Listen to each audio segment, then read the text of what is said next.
অনেকেই অনেক রকমভাবে পুঁই শাকের ডাঁটার রেসিপি খেয়েছো। আমি আজকে যেভাবে বললাম একবার অবশ্যই এভাবে ট্রাই করবে, দেখবে ডাঁটাটা একদমই শক্ত লাগবে না।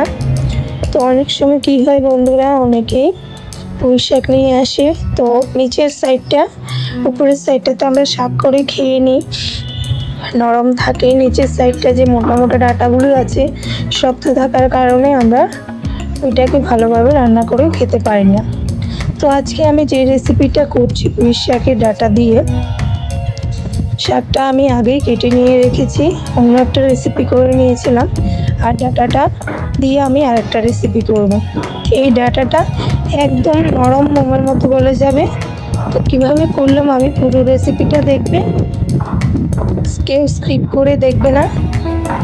রেসিপি ভালো লাগলে লাইক কমেন্ট শেয়ার করে পাশে থাকবে। আর নতুন বন্ধুদের বলছি প্লিজ চ্যানেলটাকে সাবস্ক্রাইব করে পাশে থাকো, পাশে থাকা নোটিফিকেশান বাটনটা অন রেখো। যখনই আমি লাইভে আসবো রেসিপি দেবো তোমরা সাথে সাথে নোটিফিকেশান পেয়ে যাবে। তো ডাটাগুলোকে আমি কিভাবে আঁশ ছাড়িয়ে নিচ্ছি একবার দেখো, অবশ্যই এইভাবে আঁশটাকে ছাড়িয়ে নেবে। আর প্লিজ বন্ধুরা, কেউ আমার ভিডিওতে বন্ধু হলাম, পরিবারে আসলাম, ভালোবাসা দিলাম এসব কমেন্ট করবে না, আমি কিন্তু রিপ্লাই দিতে পারবো না। কেউ কিছু মাইন্ড করো না কথাটা বলার জন্য।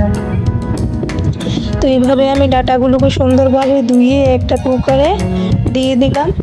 কুকারে দেওয়ার কারণে এটা একদম নরম হয়ে যাবে।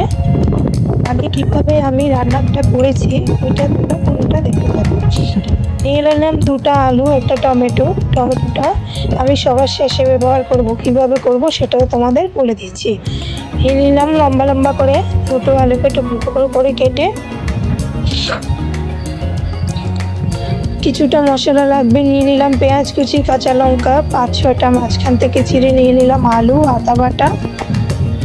এখন দেখো ডাটাগুলোকে আমি 2টা সিটি লাগিয়েছিলাম, এখন দেখো ডাটাগুলো একদম নরম তুলতুলে হয়ে গেছে। এরপর যে এটা আমি জলটা ছেঁকে নেব।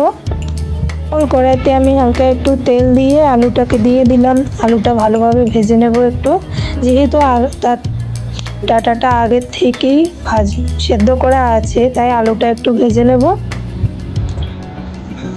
একটু নুন হলুদ দিয়ে দেব, নুন হলুদ দিয়ে এটাকে একটু ভেজে নেব আলুটাকে। আলুটা সুন্দর করে ভাজা হয়ে গেছে, এখন নামিয়ে নেব।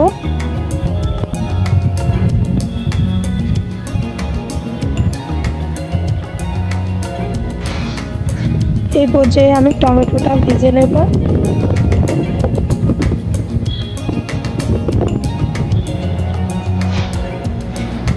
নুন হলুদ দিয়ে একটু টমেটোটা ভালো করে ভেজে নেব, কারণ আমি টমেটোটা রান্নার পরে ব্যবহার করব, সবার শেষে ব্যবহার করব টমেটোটা।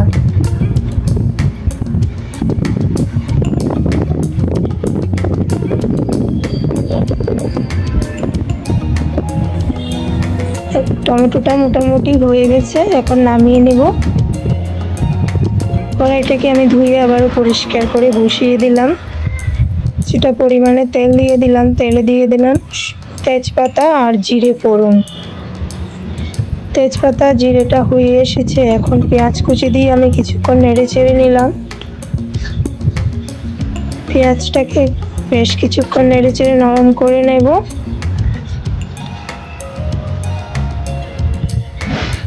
এই পর্যায়ে দিয়ে দেব আদা আর পেঁয়াজ বাটাটা, যেটা আমি আগেই করে রেখেছিলাম। পেঁয়াজ বাটাটা দিলে কী হবে, যে গ্রেভিটা হবে এটা একটু ঘনত্বটা বাড়বে।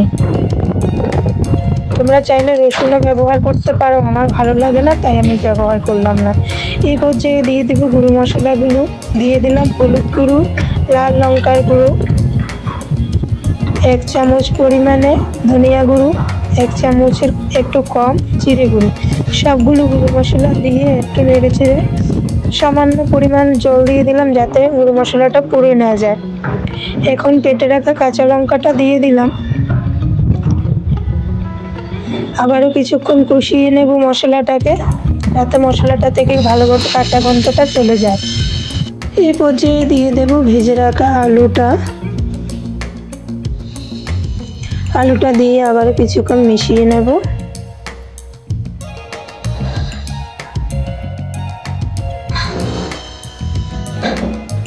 মিশিয়ে নেওয়ার পর দিয়ে দেব যে সেদ্ধ করে রেখেছিলাম পুঁই শাকের ডাঁটাটা, ওই ডাঁটাটা দিয়ে দেবে। জলটা ঝরিয়ে নিয়েছিলাম আমি। দেখো বন্ধুরা কি সুন্দর হয়েছে কালারটা। এই পর্যায়ে ডাঁটাটাকে আমি মশলা আলুর সাথে ভালোভাবে নেড়েচেড়ে মিশিয়ে নেব। মেশানো হয়ে গেছে, এখন আমি দিয়ে দেব স্বাদ অনুসারে নুন। স্বাদ অনুসারে নুন বা লবণ দিয়ে ভালোভাবে আবার মিশিয়ে নেব। এই রান্নাটা অবশ্যই কষিয়ে কষিয়ে সুন্দরভাবে করবে।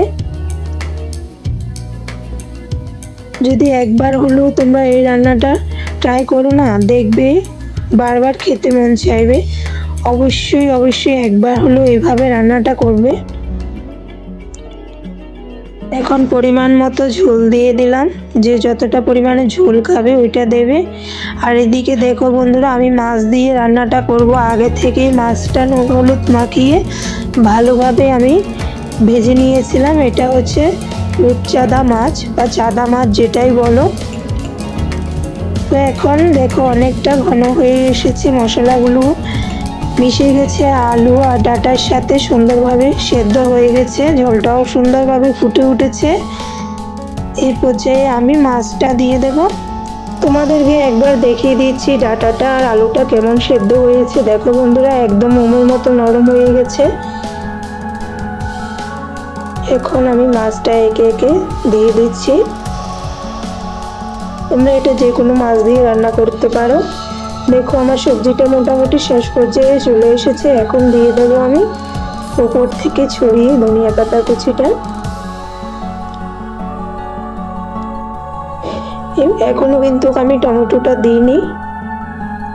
টমেটোটা আমি বলেছিলাম একদম সবার শেষে দেবো, সেজন্য আমি এটাকে ভেজে রেখে দিয়েছি।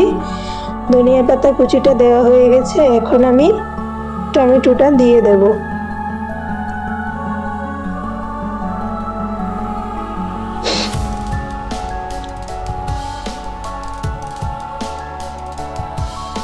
কি সুন্দর দেখতে হয়েছে। আর দেখো আমি বন্ধুরা টমেটোটা দিয়ে সাইড থেকে ঢেকে রেখে দিয়েছিলাম। এটা টমেটোটা না যদি গোটা গোটা দেওয়া যায় খুব সুন্দর লাগে খেতে, তাই আমি এভাবেই দিয়েছি। তো বন্ধুরা, আমার আজকের রেসিপিটি তোমাদের কেমন লেগেছে অবশ্যই কমেন্টে জানাবে। ভালো লাগলে লাইক কমেন্ট শেয়ার করে পাশে থাকবে। আজ এই পর্যন্ত, সবাই ভালো থেকো, টাটা সবাইকে।